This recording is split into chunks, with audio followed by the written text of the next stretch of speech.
and to continue the dream of Apollo.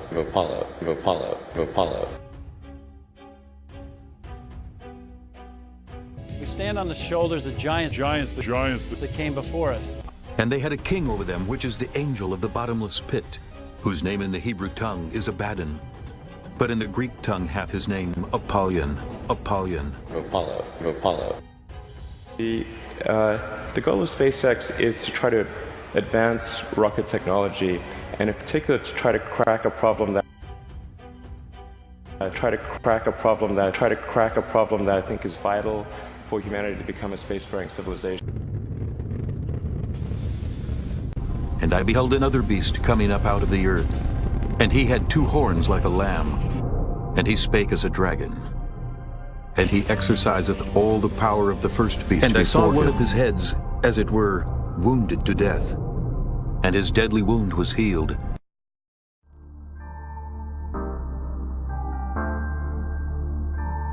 And causeth the earth and them which dwell therein to worship the first beast, whose deadly wound was healed.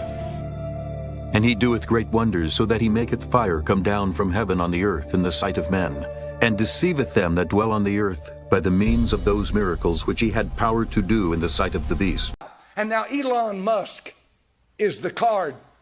But Elon Musk is sending up huge rockets into the space. He's sending these rockets up. Do you know what he plans to do next? He's going to put people on them and send them up to the moon. The people that have the money, they're going to go up to the moon. What are they going to do? They're going to look out the windows and photograph the earth. Think of all these people that are going to be going up.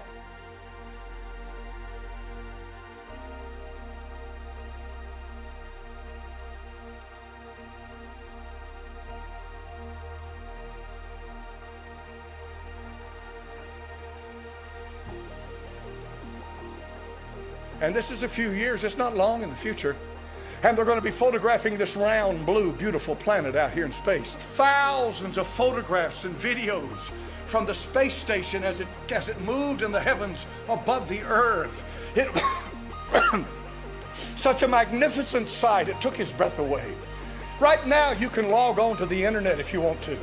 And you can go to the International Space Station, the ISS, and you can get a live feed from that space station. Right now, you can watch it as it moves across the face of the earth.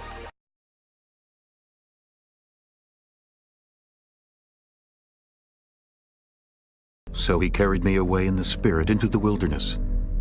And I saw a woman sit upon a scarlet-colored beast full of names of blasphemy, having 7 heads and 10 horns. After this I beheld, and lo, another, like a leopard, which had upon the back of it 4 wings of a fowl. The beast had also 4 heads, and dominion was given to it.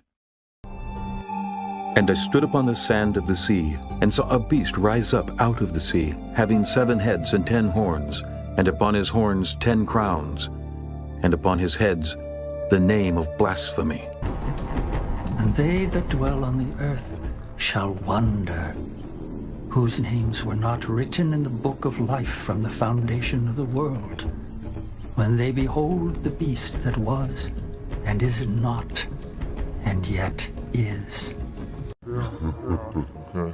Let's start talking about space and what you've been doing there. Obviously, you've had some success landing the rocket.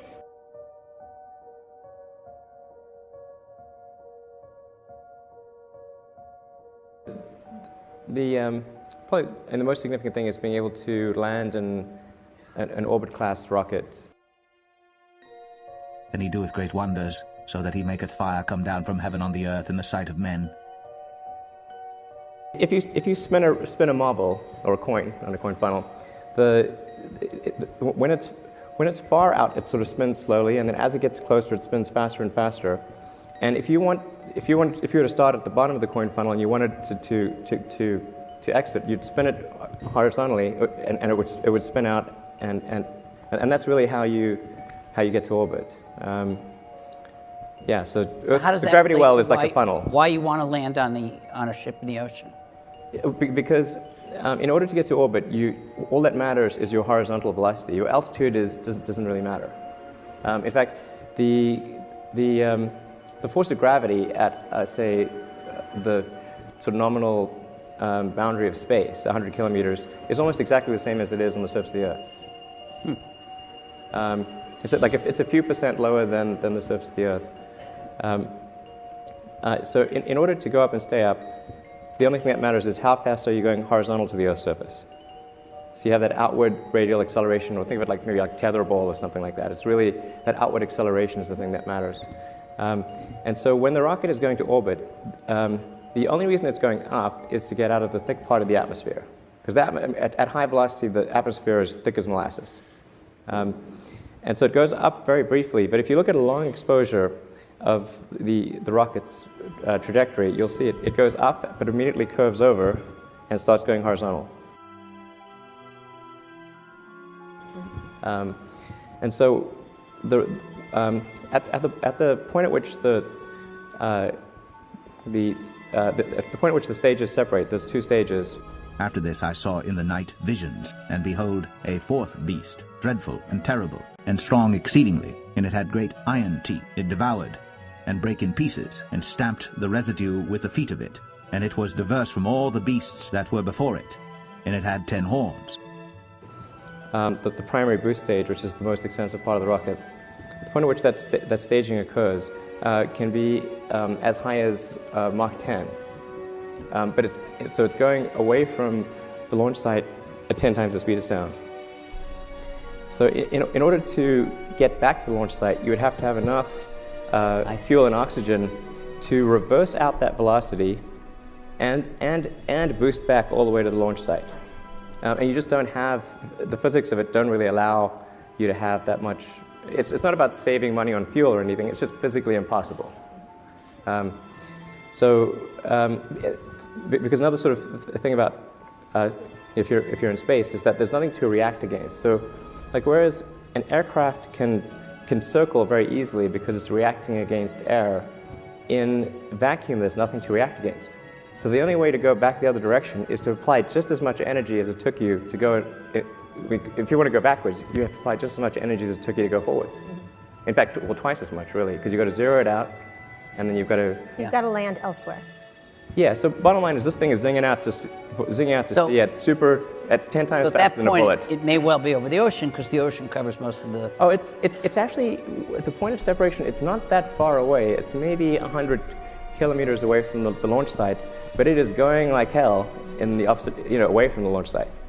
So the only way to really land it is to have it continue on that arc, that ballistic arc, and then land far out to sea on a ship that's pre-positioned to a particular latitude and longitude, very, very precise, to within about a meter. And then the rocket will then go from vacuum through rarefied air at hypersonic velocity. So when it's in vacuum, it has to, obviously you can't use aerosurfaces, you have to use nitrogen jets to control the attitude and position. And then as it starts to encounter the air, we use grid fins, because grid fins look like sort of like a waffle. And it had great iron teeth. They work quite well across a wide regime, from both very high velocity hypersonics through supersonic, transonic, and subsonic. So it's hard to have aerosurfaces that work well across that entire regime. And then, so once the air forces become high, it uses the four grid fins to sort of control its attitude. To land itself. Yeah, it's controlling it's controlling pitch, yaw, and roll with the grid fins. And then those grid fins will then position it to where it's fairly close to the ship, and then it will light, in this case, 3 of the 9 engines to arrest the velocity, and then drop to 1 engine for precision right before landing. Right. Why is that important? Why has this moment been important for you? Well, so in order to reuse the boost stage, which is about 70% of the cost of the rocket. So which cost is that? How much is that? Well, I mean, it's sort of on the order of $30 to $35 million. We've been going to space for 50 years or something like that. Yeah. Nobody, until you started doing this, and Jeff Bezos' company has done it, the government never sort of saved the rockets. But yeah. They never saved the pallet of cash. Why not? And the Russians didn't either. I mean, what was the deal there? Yeah, I mean, there was some attempt made to do that with the space shuttle, but there was no return. It's the first time that a rocket boost has returned to launch site from an orbital mission, and certainly the first time that there's been a landing on a ship out But to the sea. regular rockets that went up that weren't designed like planes never tried to do this. Right. The plane thing is not a good idea in my view. The plane, and the reason I think is, like, intuitively it seems like a plane should work, but actually if you consider that really every mode of transport has a design that is appropriate to its medium. And if you're in space, wings are not very useful because there's no air. The first was like a lion, and had eagle's wings. I beheld till the wings thereof were plucked, and it was lifted up from the earth, and made stand upon the feet as a man, and a man's heart was given to it.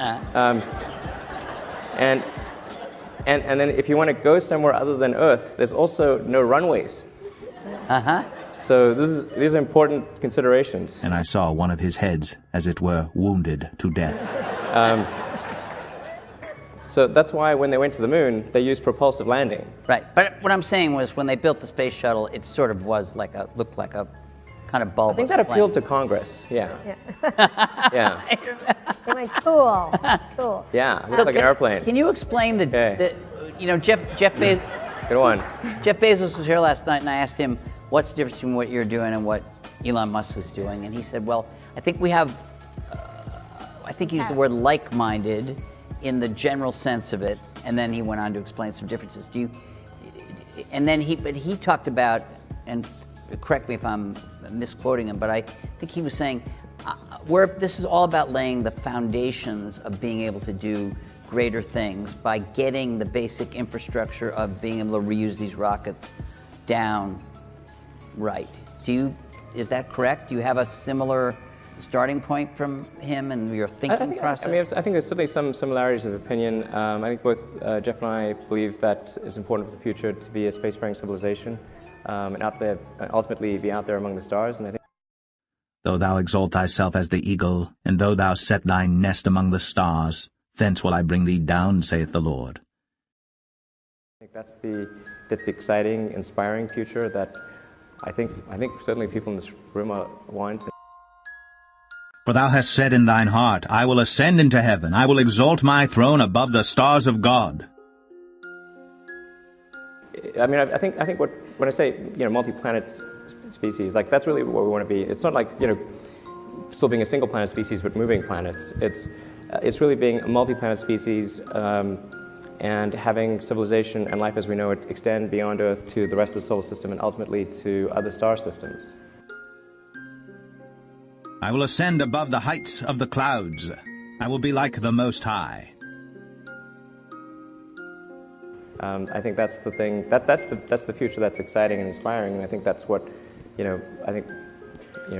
need things like that to be glad to wake up in the morning. Like life can't be just about solving problems. Like, there have to be things that are inspiring and exciting that make you glad to be alive.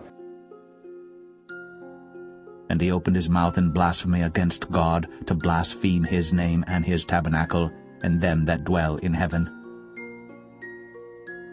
So what, in the immediate time frame, what is your goal for SpaceX now that you've done this, which is a huge accomplishment? What is the plan for you in the immediate time and then the longer range?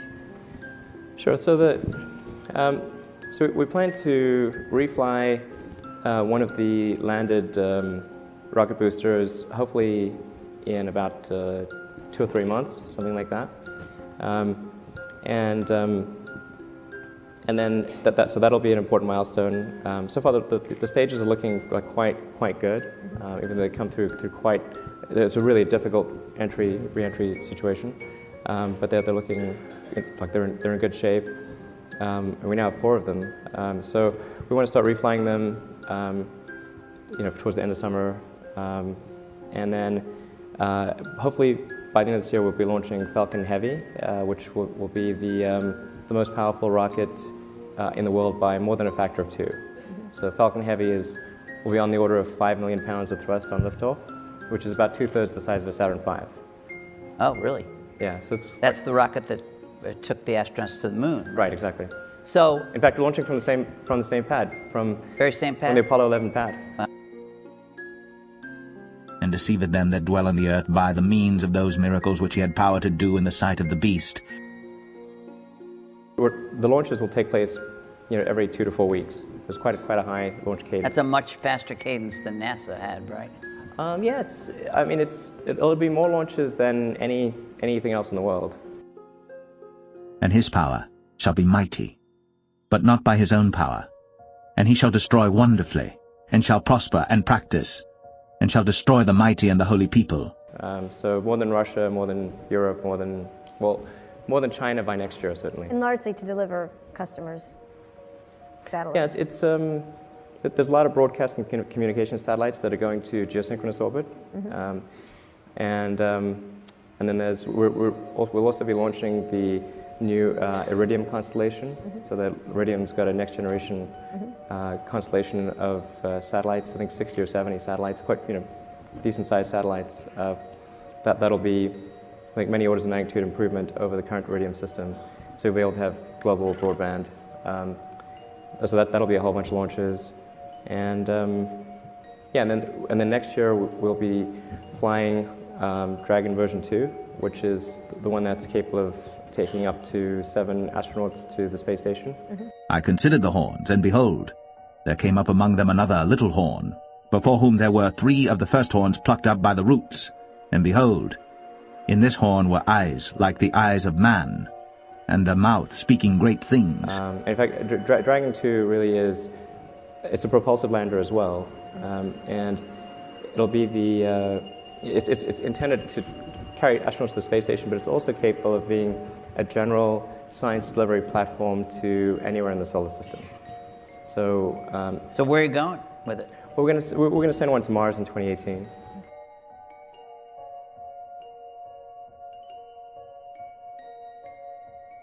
And there appeared another wonder in heaven.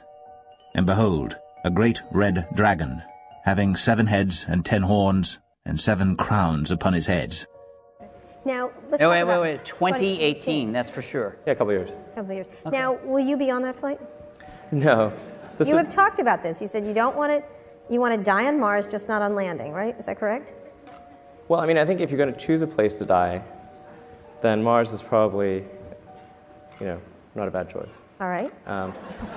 But you're not ready. It's not some sort of Martian death wish or something. But yeah, I mean, if you're going to be born on Earth, die on Mars. So sending this up to Mars 2018, right?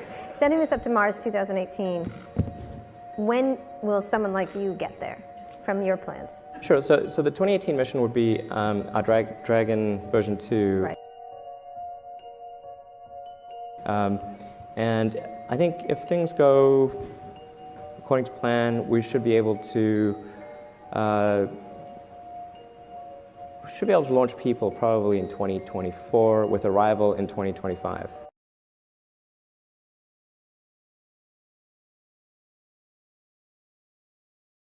And I beheld another beast coming up out of the earth, and he had 2 horns like a lamb, and he spake as a dragon. And he exerciseth all the power of the first beast before him, and causeth the earth and them which dwell therein to worship the first beast, whose deadly wound was healed. And he doeth great wonders, so that he maketh fire come down from heaven on the earth in the sight of men, and deceiveth them that dwell on the earth by the means of those miracles which he had power to do in the sight of the beast, saying to them that dwell on the earth that they should make an image to the beast, which had the wound by a sword and did live. What's the solution? Yeah, so I think I think it's to essentially, I think one of the solutions that seems maybe the best one is to have an AI layer. If you think of like you've got your limbic system, your cortex, and then a digital layer, sort of a third layer above the cortex, that could work well and symbiotically with you. I mean, just as your cortex works symbiotically with your limbic system, your sort of a third digital layer could work symbiotically with the rest. This is something that's surgically inserted or bred into the species, or what? The fundamental limitation is input-output. So We already have, we're already a cyborg. It's just that, I mean, you have a digital version of yourself or partial version of yourself online in the form of your emails and your social media and all the things that you do. And you have basically superpowers in that with your computer and your phone and the applications that are there. You have more power than the President of the United States had 20 years ago. That you can answer any question, you can video conference with anyone anywhere, you can send a message to millions of people instantly. You know, you can just do incredible things. And but the constraint is input-output. So we're I/O bound, particularly output bound. I mean, like your output level is so low. It's like, particularly on a phone, like your two thumbs are sort of tapping away. This is ridiculously slow. Our input is much better because we have a high bandwidth visual interface to the brain. Like our eyes take in a lot of data. So there's many orders of magnitude difference between input and output. So mostly, effectively merging in a symbiotic way with digital intelligence revolves around eliminating the I/O constraint. So it'd be some sort of direct cortical interface. And you called it a neural lace? Neural lace, yeah. It's totally not Google Glass, right? No, I'm talking about something but it's like you wear it? Or No, I mean, it would be, I mean, there are a few ways to approach this, but some sort of interface directly with your cortical neurons particularly. But doesn't that imply surgical insertion? Not necessarily. You could go through the veins and arteries because that provides a complete roadway to all of your neurons. Your neurons are very heavy users of energy, so they need high blood flow. So you automatically, with your veins and arteries, have a road network to your neurons. Still some kind of surgery, right? Some kind of surgery. Yes, but you could insert something, you know, basically, you know, into the jugular, and have. It gets macabre, but it sounds really easy and. It doesn't involve. Risk-free. It doesn't involve, you know, like chopping your skull off or anything like that. That's good. Yeah. I mean, essentially, if we can figure out how to establish a high bandwidth neural interface with ourselves. With your digital self, effectively, then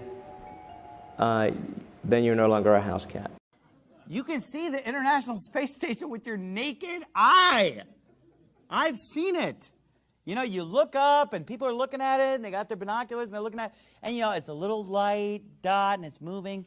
No. And they that dwell on the earth shall wonder, whose names were not written in the book of life from the foundation of the world, when they behold the beast that was, and is not, and yet is.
Wherever it is, I don't like it, and I'm getting out of here.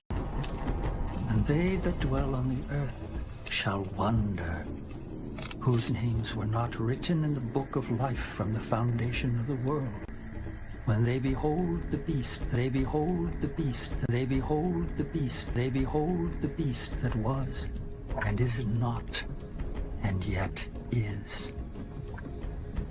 And here is the mind which hath wisdom. The 7 heads are 7 mountains on which the woman sitteth. And there are 7 kings. 5 are fallen, and 1 is, and the other is not yet come. And when he cometh, he must continue a short space. And the beast that was, and is not, even he is the 8th, and is of the 7, and goeth into perdition. And the 10 horns which thou sawest are 10 kings, which have received no kingdom as yet, but receive power as kings 1 hour with the beast.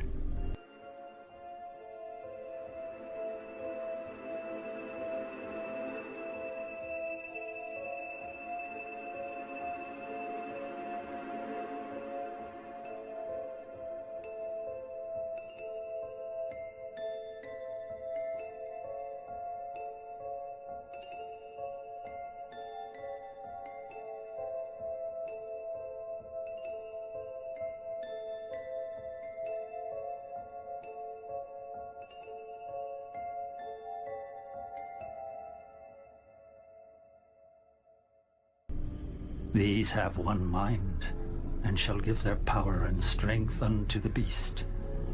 These shall make war with the Lamb, and the Lamb shall overcome them.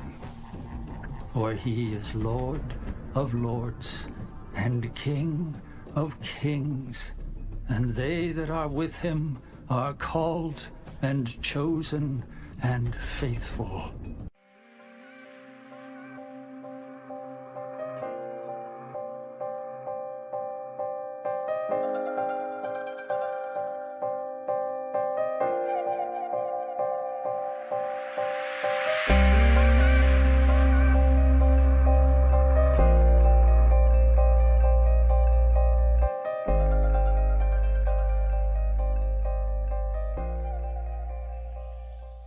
Show you something in 1 John chapter 2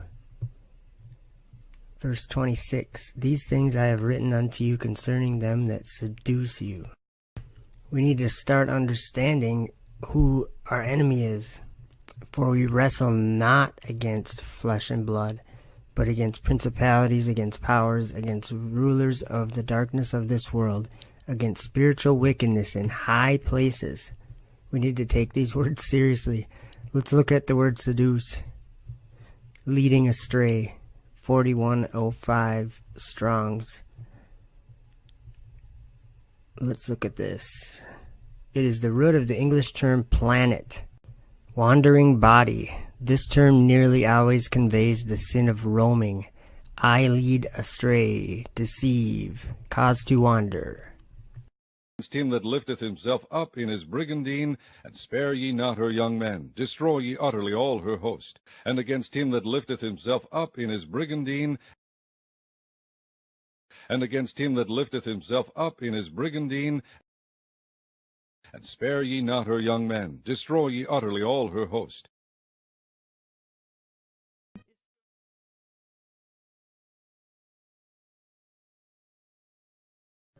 And I went round to a place where nothing was made, and I saw a terrible thing, neither the high heaven nor the firm ground, but a desert place, prepared and terrible. And there I saw 7 stars of heaven bound on it together, like great mountains, and burning like fire. 7 stars, like great burning mountains. And the second angel sounded, and as it were, a great mountain burning with fire was cast into the sea, and the 3rd part of the sea became blood, and the 3rd part of the creatures which were in the sea and had life died, and the 3rd part of the ships were destroyed. And the 3rd angel sounded, and there fell a great star from heaven, burning as it were a lamp, and it fell upon the 3rd part of the rivers, and upon the fountains of waters. And the name of the star is called Wormwood. And the 3rd part of the waters became wormwood, and many men died of the waters because they were made bitter. Then I said, For what sin have they been bound, and why have they been thrown here? And Uriel, one of the holy angels, who was with me and led me, spoke to me and said, Enoch, about whom do you ask? About whom do you inquire, ask, and care? These are some of the stars which transgress the command of the Lord Most High, and they have been bound here until 10,000 ages are completed, the number of days of their sin. And here is the mind which hath wisdom. The 7 heads are 7 mountains, on which the woman sitteth. And after these things I saw another angel come down from heaven, having great power, and the earth was lightened with his glory. And he cried mightily with a strong voice, saying, Babylon the Great is fallen, and is become the habitation of devils, and the hold of every foul spirit, and a cage of every unclean and hateful bird. For all nations have drunk of the wine of the wrath of her fornication, and the kings of the earth have committed fornication with her, and the merchants of the earth are waxed rich through the abundance of her delicacies. And I heard another voice from heaven saying, Come out of her, my people, that ye be not partakers of her sins, and that ye receive not of her plagues. For her sins have reached unto heaven, and God hath remembered her iniquities. And from there I went to another place, more terrible than this. And I saw a terrible thing. There was a great fire there, which burnt and blazed, and the place had no cleft reaching into the abyss, full of great pillars of fire, which were made to fall. Neither its extent nor its size could I see, nor could I see its source. Then I said, How terrible this place is, and how painful to look at. Then Uriel, one of the holy angels, who was with me, answered me. He answered me and said to me, Enoch, why do you have such fear and terror because of this terrible place and before this pain? And he said to me, This place is the prison of the angels, and there they will be held forever. 7 stars like great burning mountains, and like a spirit questioning me, the angels said, This is the place of the end of heaven and earth. This is the prison for the stars of heaven and the host of heaven. And the stars which roll over the fire, these are the ones which transgressed the command of the Lord from the beginning of their rising, because they did not come out at their proper times. And he was angry with them, and bound them until the time of the consummation of their sin, in the year of mystery. And Uriel said to me, The spirits of the angels who were promiscuous with women will stand here, and they, assuming many forms, made men unclean, and will lead men astray, so that they sacrifice to demons as gods. And there I saw 7 stars of heaven bound on it together, like great mountains, and burning like fire. This place is the prison of the angels, and there they will be held forever. And Uriel said to me, The spirits of the angels who were promiscuous with women will stand here, and they, assuming many forms,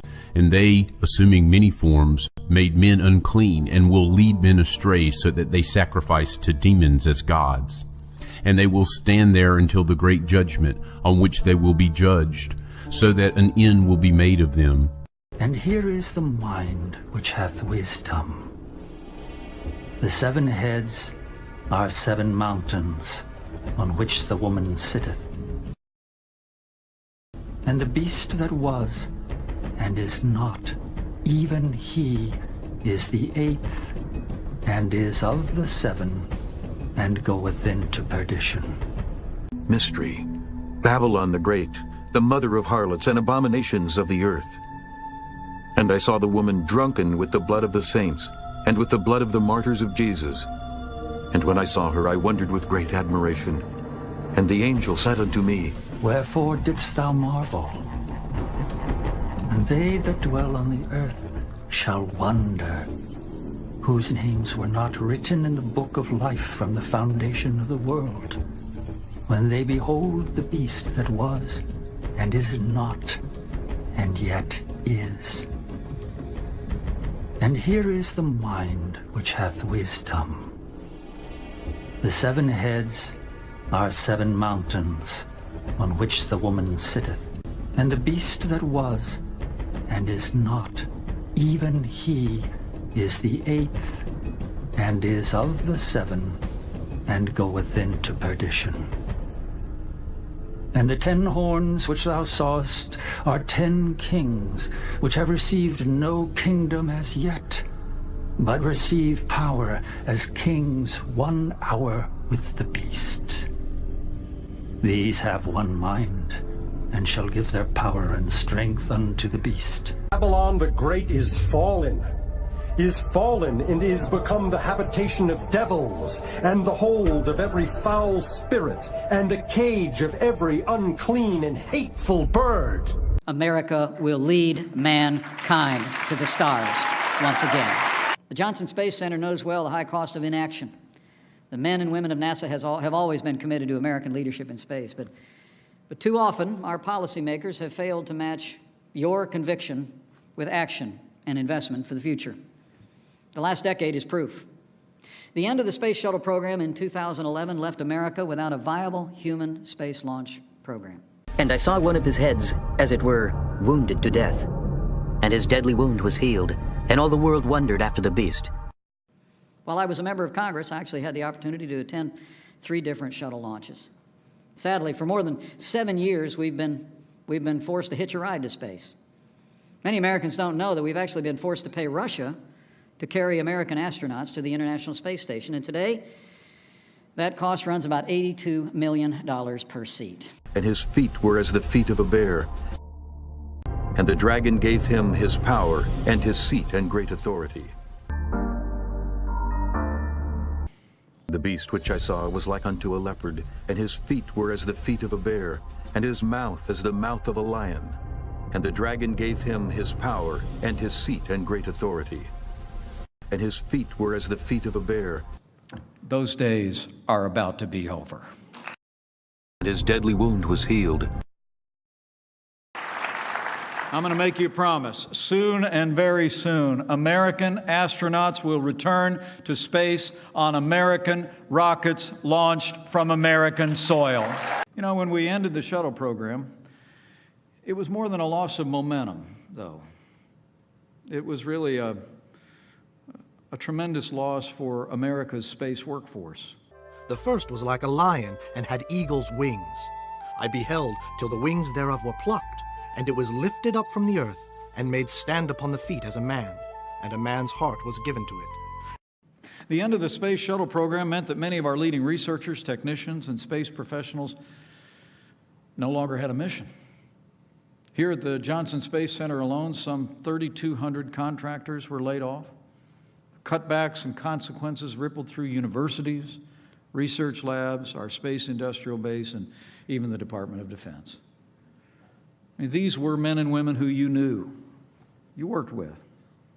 They were men and women of creativity and intellect and unparalleled skill, but they were frankly victims of our government's short-sightedness in those days. America lost nearly a decade of space experience. We worked very closely with private industry to deliver critical cargo and material to the International Space Station. And the dragon gave him his power and his seat and great authority. Through the Commercial Resupply Services, which has already successfully completed 23 different missions with more on the way. And the dragon gave him his power and his seat and great authority.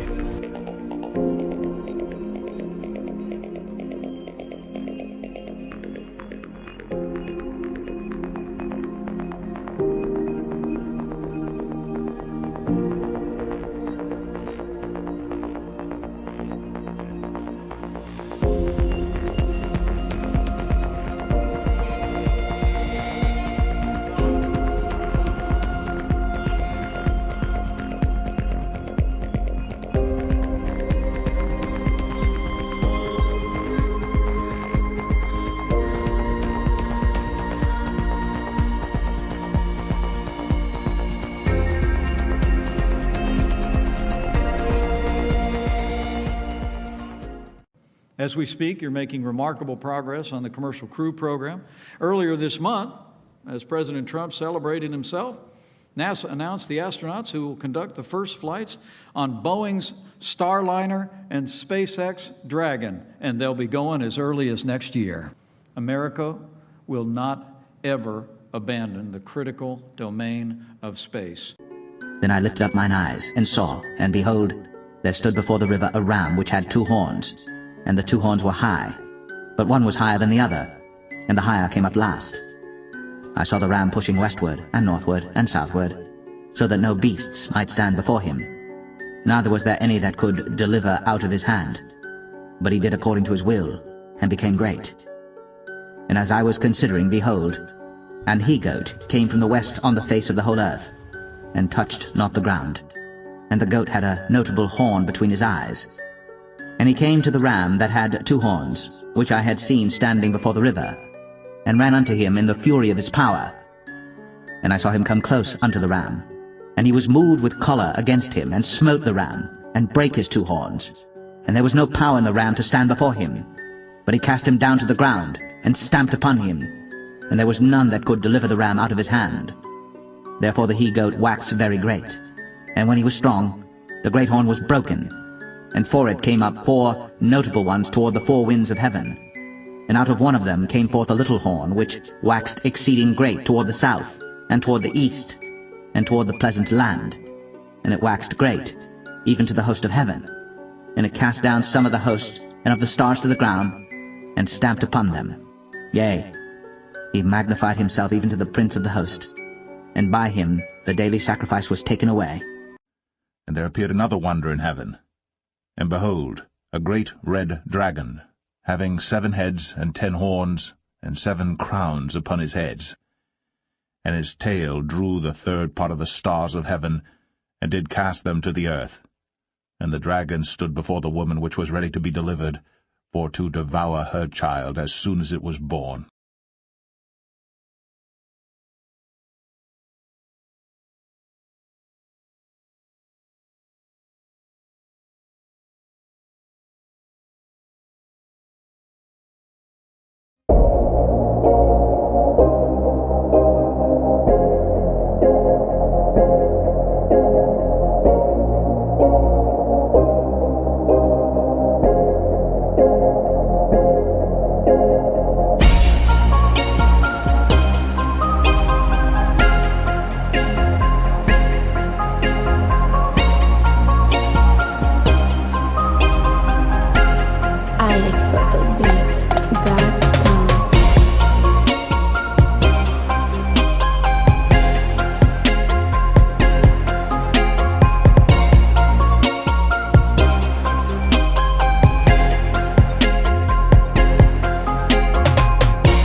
T-minus 10, 10, 9, 9, 8, 7, 6, 5, 4, 3, 2, 1.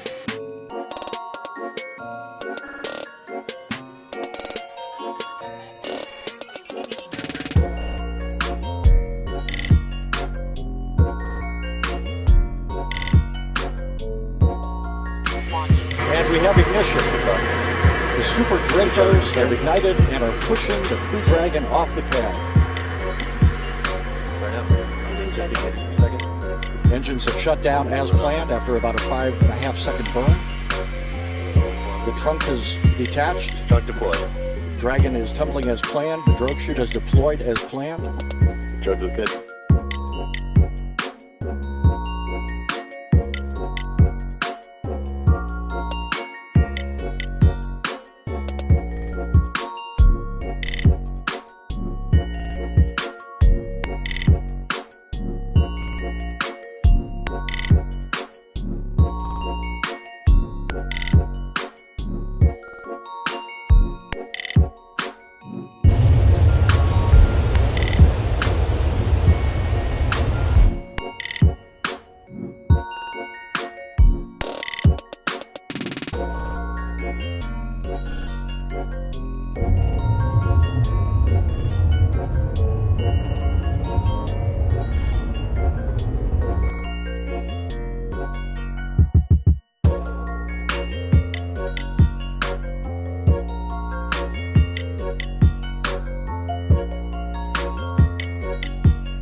Thank you.